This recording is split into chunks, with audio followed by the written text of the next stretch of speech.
Hello everyone, welcome to our online education YouTube channel. For all types of educational and informational videos, please subscribe our channel and also click the bell icon to get the latest update of our YouTube channel. Dear viewers, please watch this video, like it and share it, and if you have any questions, you can ask it in the comment box. बिस्मिल्लाहिर्रहमानिर्रहीम। अस्सलाम वालेकुम students. मैं आपका biology का teacher हूं। तो चूँकि मेरी पहली क्लास है तो इंट्रोडक्शन से शुरू करते हैं। और सबसे पहले मेरा नाम मोहम्मद नुमान ख़ान है। एमफिल बायो साइंसेस किया हुआ है मैंने कामसेट यूनिवर्सिटी इस्लामाबाद से, और आज से मैं आपको बायोलॉजी पढ़ाऊँगा। चूँकि ये मेरी पहली क्लास है तो इसमें हम सिर्फ बायोलॉजी की इंट्रोडक्शन की तरफ ही जाएंगे, और इंट्रोडक्शन के बाद हम आगे जो हमारी क्लासेस आएंगी वो फिर तरतीब से हम बायोलॉजी के मेन जो कोर्स टॉपिक्स है वो कवर करेंगे। तो सबसे पहले हम शुरू करते हैं बायोलॉजी। तो बायोलॉजी दो अल्फाज से मिलके बना है। एक को हम कहते हैं बायोस और दूसरे को कहते हैं लोगोस। बायोस का मतलब लाइफ है, ज़िंदगी, और लोगोस का मतलब है मुताला करना। तो जैसा कि नाम से ज़ाहिर है कि हम बायोलॉजी में ज़िंदगी के बारे में पढ़ते हैं और ज़िंदगी के बारे में हम मुताला करते हैं, इसलिए हम इसे बायोलॉजी कहते हैं। लेकिन क्लास को शुरू करने से पहले सबसे पहले हम जो सबसे अहम चीज़ है उसकी तरफ जाएंगे, और वो है हमारे पास ज़िंदगी। तो सबसे पहले मैं जिस भी क्लास में बायो शुरू करता हूँ उसमें पहला क्वेश्चन मेरा यही होता है कि ज़िंदगी क्या है, जो इंतहाई आसान और ये भी कह सकते हैं कि इंतहाई मुश्किल सवाल है किसी को जवाब देने के लिए। तो सबसे पहले मेरा क्वेश्चन यही होता है तमाम स्टूडेंट से कि व्हाट इज़ लाइफ, ज़िंदगी क्या है। तो चूँकि हमारा वास्ता जो पड़ेगा वो ज़िंदगी के साथ ही पड़ेगा, हम जो भी पढ़ेंगे वो सारी चीज़ें वही होंगी जो ज़िंदगी के मुख्तलिफ़ शोबों में हमारे पास इस्तेमाल होंगी। इसलिए हमें सबसे पहले ये सीखना चाहिए कि ज़िंदगी है क्या असल में, उसके बाद हम जाके ज़िंदगी को पढ़ पाएंगे। तो लाइफ क्या है? लाइफ हमारे पास हमेशा दो चीज़ें आएंगी, एक को हम कहते हैं लाइफ और दूसरे को कहते हैं डेथ। तो दो चीज़ें हमारे पास आती है किसी भी इंसान की ज़िंदगी में, या तो उसकी पैदाइश होगी, उसकी ज़िंदगी शुरू होगी, और या उसकी ज़िंदगी ख़त्म होगी, या उसकी मौत वाक़या होगी। तो सबसे पहले आते हैं लाइफ की तरफ, और जैसे ही हम लाइफ को डिफ़ाइन करेंगे उसके साथ साथ हमारे पास डेथ की भी तारीफ़ हमारे पास आ जाएगी कि डेथ क्या है, मौत क्या है, और ज़िंदगी क्या है। तो सबसे पहले आते हैं लाइफ की तरफ। तो लाइफ ये प्रेजेंस ऑफ लिविंग प्रोटोप्लाज्म। तो हम जब लाइफ शुरू करते हैं या उसका इंट्रोडक्शन शुरू करेंगे तो सबसे पहले हमें लाइफ के बारे में ये जानना है कि ज़िंदगी असल में है क्या, या ज़िंदगी किस चीज़ से बनी हुई है। तो हम सबसे पहले एक चीज़ पढ़ते हैं बायो में। आप शायद छोटे क्लासेस में आपने पढ़ा होगा, और आगे जाके भी हमेशा इस चीज़ से ही वास्ता पड़ेगा आपको, जिसे हम सेल कहते हैं। और सेल क्या है? Cell is the basic structural and functional unit of life। तो ज़िंदगी का जो बेसिक स्ट्रक्चरल या फंक्शन, स्ट्रक्चर कहते हैं हम उस चीज़ को जिससे उसका जिस्म बना होता है, और फंक्शन जो भी हमारी जिस्म काम करती है उसे हम फंक्शन कहते हैं। तो ये स्ट्रक्चर या फंक्शन किस चीज़ की बदौलत है? ये है सेल की बदौलत।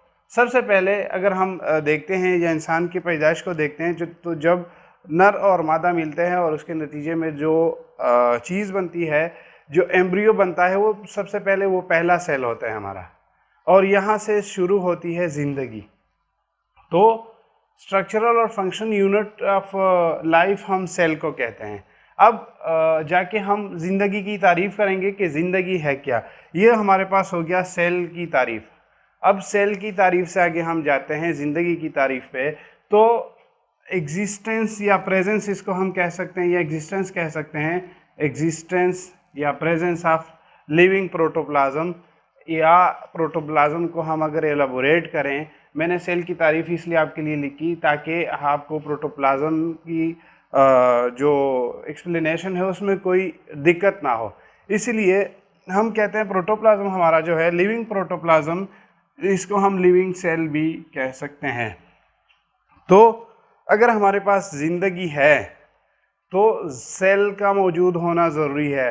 अब सवाल बनता है कि अगर कोई बंदा मौजूद है लेकिन उसकी डेथ वाक़या हुई है, तो उसके बॉडी में ना तो सेल की कमी आई है और ना ही उसमें सेल की ज़्यादती आई है। उसके सेल वही हैं जो उसके मरने के वक़्त उसकी जिस्म में थे। फ़र्क क्या है इसमें कि वो भी सेल है जो एक डेड बॉडी में है, और वो भी सेल है जिससे लाइफ शुरू हुई है।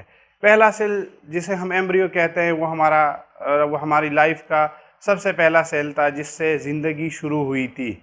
और सबसे आखिर में अगर उसकी ज़िंदगी फॉर एग्ज़ाम्पल 70 साल उसने गुजारे हैं और 70 साल में उसके सेल बने हैं, फिर टूटे हैं, फिर बने हैं, फिर टूटे हैं, तो ये जो प्रोसेस चलता आ रहा है, उस प्रोसेस के हवाले से अगर हम देखते हैं तो उसके जो बंदा हमारे पास मर चुका है, जिसकी डेथ वाक़या हो चुकी है, उसके अंदर भी सेल मौजूद है। तो यहाँ पे एक चीज़ जो मैंने लिखी हुई है लाइफ की तारीफ़ में, या लाइफ के जो हमने डिफिनीशन लिखी है, वो ये है कि प्रेजेंस ऑफ लिविंग प्रोटोप्लाज्म। ये लिविंग इसके लिए शर्त है। अगर हमारे पास सेल है और उस बंदे की डेथ हुई है तो हम उसको लिविंग प्रोटोप्लाज्म नहीं कह सकते। तो बेसिक चीज़ जो डेथ वाक़या होने के साथ होती है, वो तो अगर आप जनरली देखते हैं तो एक इंसान जिसकी डेथ वाक़या हो चुकी है उसके ना तो कोई सेल कम होते हैं, ना कोई पार्ट्स ऑफ द बॉडी में कुछ कमी आई है, ना उसके जिस्म की किसी आज़ा में कोई कमी नहीं आती। लेकिन 5 मिनट पहले ज़िंदा रहने वाला शख्स 5 मिनट बाद मर जाता है। तो उसका बेसिक जो फ़र्क है उसमें वो ये है कि हमारे जो लिविंग प्रोटोप्लाज्म है, अब इसमें हमने लाइफ की तारीफ़ की है, हमारे पास लाइफ की डेफिनेशन हमने लिखी है। अब चलेंगे डेथ की तरफ। तो डेथ क्या है, इसके कंपैरिजन में देखते हैं कि डेथ क्या है। तो डेथ हमारे पास है, यही प्रेजेंस होगा।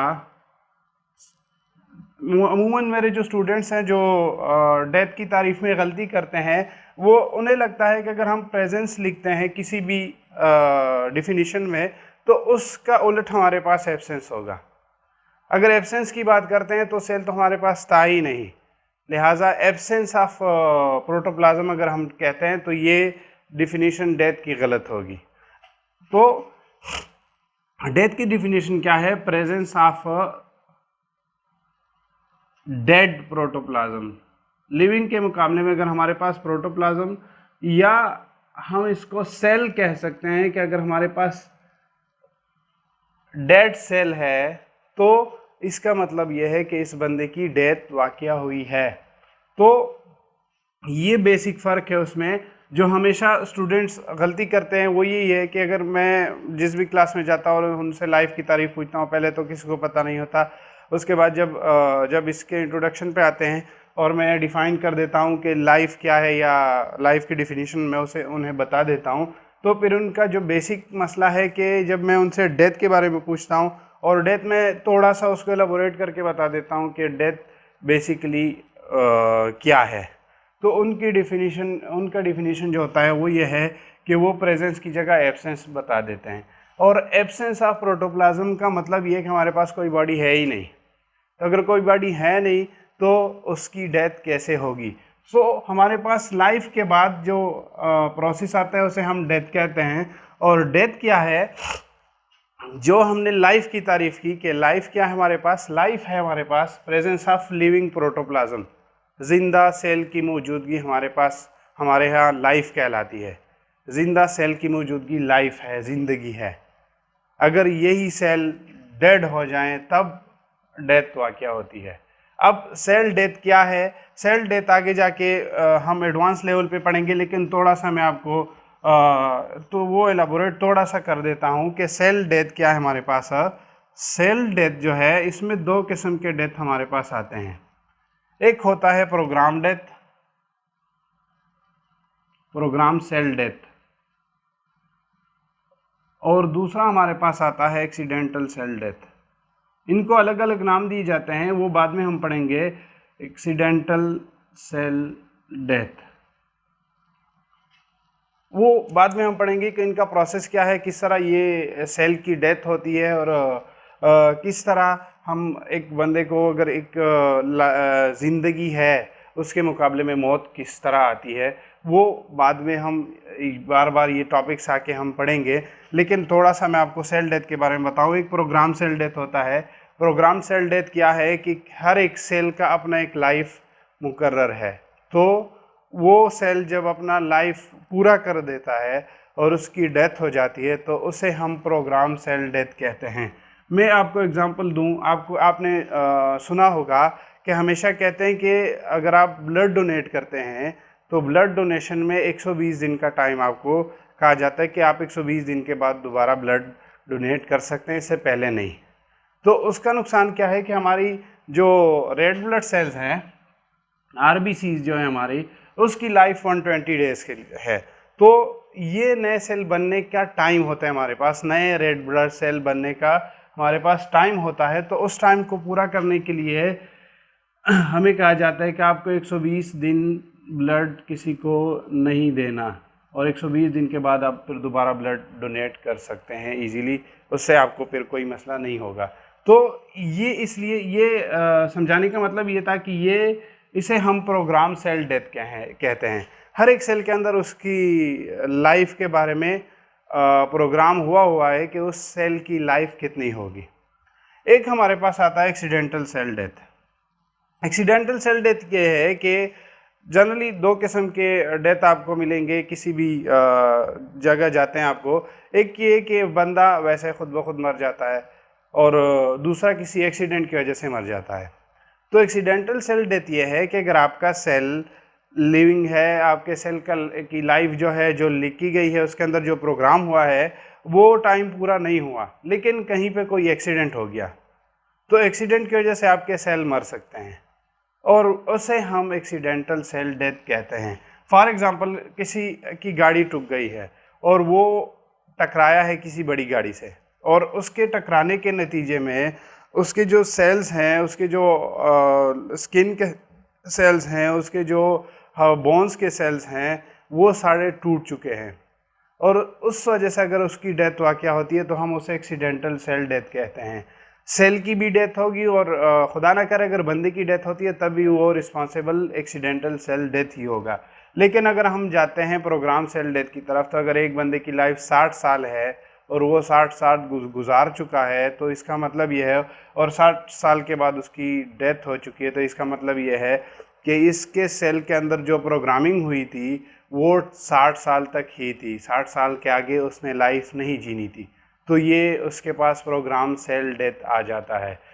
तो ये थोड़ा सा मेरा इंट्रोडक्शन के क्लास में हमेशा मेरा यही होता है कि मैं स्टूडेंट्स को सिर्फ लाइफ के बारे में थोड़ा बता देता हूँ। हमारा जो मसला है वो ये है कि स्टूडेंट को हम लाइफ पढ़ाते तो हैं, लेकिन उन्हें हम लाइफ समझाते नहीं है कि बेसिकली लाइफ है क्या। हम बायोलॉजी तो शुरू कर देते हैं, बायोलॉजी हम शुरू कर देते हैं, बायोस हम लाइफ को कहते हैं, लोग स्टडी को कहते हैं, लेकिन प्रॉब्लम कहाँ पे आती है? प्रॉब्लम ये है कि जो बेसिक इंट्रोडक्शन है वो तो बाद में आता है, हमने पहले उनको लाइफ समझाना है कि लाइफ किसे कहते हैं और किस चीज़ से हम क्या डिफिनीशन है लाइफ की, जिससे हम स्टूडेंट्स को ये समझा सके कि हम जो बेसिकली आगे पढ़ रहे हैं, जो हमारे पास आता है, फॉर एग्जांपल हमारे पास ह्यूमन बीइंग आएगा, हमारे पास एनिमल आएगा, हमारे पास प्लांट आएगा, हमारे पास माइक्रो ऑर्गेनिज्म आएंगे, तो उनकी लाइफ कैसे चलती है और वो किस तरह आगे बढ़ते हैं, ये हमारे बात के टॉपिक आते हैं। सबसे पहले हमें जानना होगा लाइफ के बारे में। तो इसीलिए मैं इंट्रोडक्टरी क्लास में सिर्फ लाइफ ही पढ़ाता हूँ, और लाइफ पढ़ने के बाद थोड़ा सा स्टूडेंट्स को ये आइडिया हो जाता है कि हमने आगे जाके पढ़ना क्या है। तो ये थोड़ा सा ब्रीफ हमने लाइफ के बारे में पढ़ा। शुरू हमने बायोलॉजी से किया। बायोलॉजी हम दो अल्फाज से बना है, बायोस और लोगोस। बायोस का मतलब लाइफ, लोगोस का मतलब स्टडी करना। तो ज़िंदगी की हमने, अगर बायो की हमने तारीफ़ की ज़िंदगी के साथ, तो उसमें दो चीज़ें हमने पढ़ी, ज़िंदगी क्या है और फिर ज़िंदगी के मुकाबले में उसका अपोजिट मौत क्या है। ज़िंदगी के बारे में हमने पढ़ा कि प्रेजेंस ऑफ लिविंग प्रोटोप्लाज्म, या प्रोटोप्लाज्म को हम सेल भी कह सकते हैं, जिंदा सेल की मौजूदगी हमारे पास लाइफ थी। उसके बाद उसके मुकाबले में डेथ क्या था, डेथ हमारे पास प्रेजेंस ऑफ डेड प्रोटोप्लाज्म, या इसको डेड ठीक है, नॉन लिविंग नहीं कह सकते, डेड ठीक है। तो डेड प्रोटोप्लाज्म की मौजूदगी को हमने डेथ कहा, या डेड सेल्स की प्रेजेंस को हमने डेथ कहा। इसके साथ सेल की तारीफ हुई कि cell basically structure and function unit of life है, और स्ट्रक्चरल किस तरह की पूरी जिस्म, पूरी बॉडी सेल से बनी होती है, और इसी तरह फंक्शनल ये कि जितने भी काम हैं उसके लिए दरकार सेल ही होंगे। उसके बाद हमने बात की सेल डेथ की। तो प्रोग्राम सेल डेथ, हमारे पास दो तरह के डेथ आते हैं सेल के, एक प्रोग्राम्ड सेल डेथ, एक accidental cell death. Programme cell death क्या था कि एक सेल की लाइफ उतनी ही है जितनी उसके अंदर प्रोग्राम की गई है, जितनी उसकी प्रोग्राम हो चुकी है कि ये सेल इतने दिन तक ज़िंदा रहेगा। और इसी तरह एक्सीडेंटल सेल डेथ की बात हुई कि एक्सीडेंटल सेल डेथ जो है वो किसी अचानक हादसे की वजह से हो सकती है, वो प्रोग्राम सेल डेथ नहीं होगी। किसी भी हादसे की वजह से अगर सेल डेड होते हैं, कई जगह एक्सीडेंट हो जाता है और किसी कोई ज़ख्मी होता है, कोई मर जाता है, तो उसकी जो सेल डेथ है उसे हम एक्सीडेंटल सेल डेथ कहते हैं। ये थोड़ा सा ब्रीफ हमारे पास बायोलॉजी की इंट्रोडक्शन क्लास में जो मैं लाइफ के बारे में पढ़ाता हूँ, ये थोड़ा बहुत लाइफ है हमारे पास। आगे जाके हम बायोलॉजी के ब्रांचेस और फिर उसके जो टॉपिक्स है फिर वो इंशाल्लाह पढ़ेंगे, और साथ साथ इसको सीखते जाएंगे। फिर जितने भी कॉम्प्लिकेशन वगैरह, कोई क्वेश्चन वगैरह फिर आते हैं, वो भी इंशाल्लाह सभी स्टूडेंट के क्लियर हो जाएंगे। थैंक यू सो मच यहाँ तक के लिए। फिर मिलते हैं इंशाल्लाह अगली क्लास में। Thanks for watching. Goodbye.